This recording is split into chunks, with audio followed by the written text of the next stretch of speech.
কৈলাসহর ইরানি থানার ওসি অরুণোদয় দাসের উদ্যোগে ইরানি থানার অন্তর্গত ২৩টি মসজিদে পবিত্র রমজান মাস উপলক্ষে ইফতার বিতরণ করেন।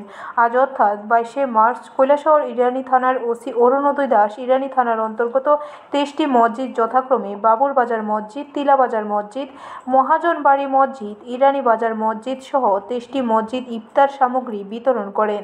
ত্রিপুরা রাজ্যের মধ্যে কৈলাসহর ইরানি থানার এই ধরনের শুভ উদ্যোগ সম্ভবত প্রথম হতে পারে। ইরানি থানার ওসি অরুণোদয় দাস বলেন, এর আগে তিনি কয়েকটি মন্দিরেও তৈরি করতে সাহায্য করেছেন।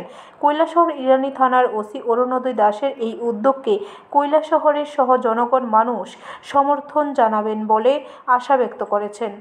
আর এই মসজিদ মালিছড়া মসজিদ, দলিয়াকান্দি আছে, দলিয়াকান্দি, ওয়েস্ট এজাখাড়া, ইস্ট এজাখাড়া, প্রত্যেক পঞ্চায়েতে দুইটা করে, এবং তিলাবাজার ভালো জামে মসজিদ, বাবু বাজার।